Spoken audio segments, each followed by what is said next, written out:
प्यारे विद्यार्थियों, मांग का नियम मांग के इन निर्धारित तत्वों के स्थिर रहने पर ही लागू होता है। यह हमने इस नियम की शुरुआत में ही मान लिया है। जिन चीजों को हम मान लेते हैं इकोनॉमिक्स में, हम उनको मान्यताएं लिखते हैं। तो सबसे पहले हमने माना है उपभोक्ता की आय स्थिर रहती है, संबंधित वस्तुओं की कीमतों में कोई परिवर्तन नहीं होता, उपभोक्ता की रुचि, फैशन, प्राथमिकताएं नहीं बदलती और भविष्य में कीमतों के घटने और बढ़ने की कोई संभावना नहीं है। जब यह बातें मान ली जाती हैं, इन बातों को हम मानते हैं कि इनमें कोई परिवर्तन नहीं होगा, तभी यह नियम लागू होगा। तो सबसे पहले हम लिखेंगे कि मांग के नियम के अनुसार अन्य बातें समान रहने पर किसी वस्तु की कीमत और उसकी मांग में विपरीत संबंध पाया जाता है। ध्यान रखने की बातें दो हैं। पहला, अन्य बातें समान रहने पर, यह लिखना जरूरी है क्योंकि नियम तभी लागू होगा। दूसरा, वस्तु की कीमत और मांग में विपरीत संबंध है। फिर हम मान्यताएं लिखें।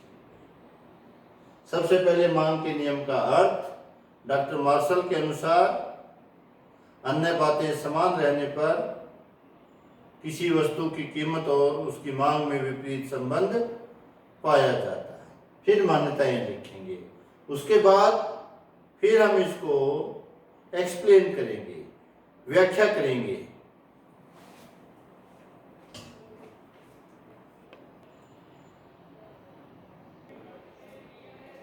व्याख्या करने के लिए हम एक तालिका की सहायता से समझाएंगे कि एक उपभोक्ता कैसे वस्तु की कीमत जैसे जैसे सस्ती होती जा रही है, वह उसकी मांग अधिक करता जा रहा है। जैसे यदि वस्तु की कीमत 5 रुपये प्रति इकाई है, तब वह वस्तु की केवल 1 इकाई खरीदता है। जब वस्तु की कीमत 4 रुपये प्रति इकाई हो जाती है, तब वस्तु की मात्रा बढ़ा करके वो 2 इकाई खरीदता है। और यदि वस्तु की कीमत कम होकर के 3 हो जाती है, अब वह वस्तु की 3 इकाइयां खरीदता है।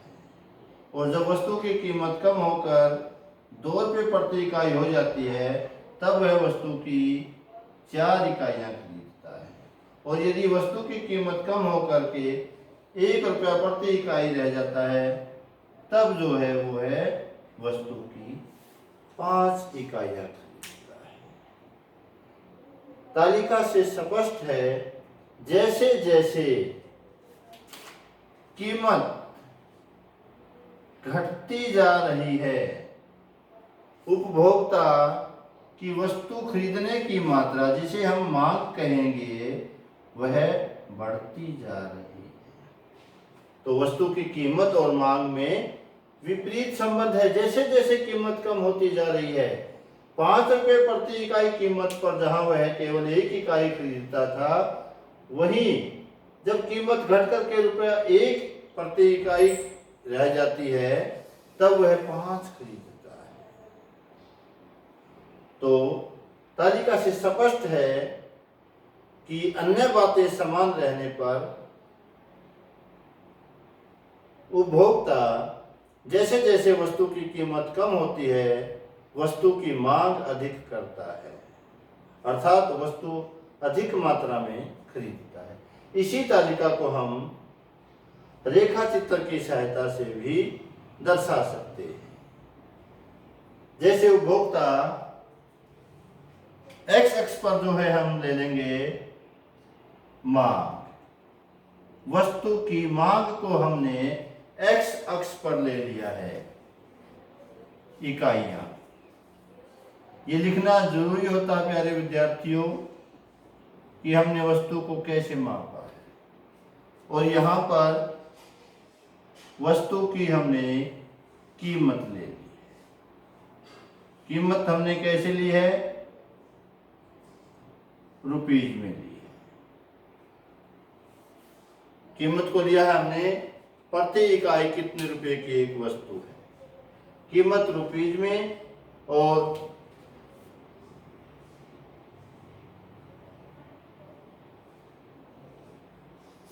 वस्तु की मांग को इकाइयों में लिया है। जब वस्तु की कीमत 5 रुपए है तब उपभोक्ता एक वस्तु की मांग करता है, एक ही वस्तु खरीदता है। जब वस्तु की कीमत घट करके 4 हो जाती है, उपभोक्ता की मांग बढ़ करके 2 हो जाती है। जब कीमत घट करके 3 रह जाती है तो मांग जो है बढ़ करके 3 हो जाती है। और जब वस्तु की कीमत और भी कम होकर के 2 रुपये प्रति इकाई रह जाती है तब उपभोक्ता 4 इकाइयां खरीदता है, वस्तु की 4 इकाइयां खरीदता है। और जब उपभोक्ता वस्तु की कीमत केवल 1 रुपया प्रति इकाई रह जाती है तब उपभोक्ता 5 इकाइयां खरीदता है। ये विभिन्न बिंदु दर्शाते हैं कि उपभोक्ता एक निश्चित समय पर विभिन्न कीमतों पर वस्तु की कितनी मात्रा खरीदता है। 5 रुपये कीमत पर एक वस्तु एक्स अक्षय स्पष्ट हो जाता है, 4 रुपये कीमत पर 2, 3 रुपये कीमत पर 3, 2 रुपये कीमत पर 4 और 1 रुपया कीमत पर 5। ये हमने यहां से लिया है। इन सभी बिंदुओं को यदि हम मिला दें, इन सभी बिंदुओं के मिलाने से जो हमारे को यह रेखा प्राप्त हुई, इसका नाम है मांग वक्र।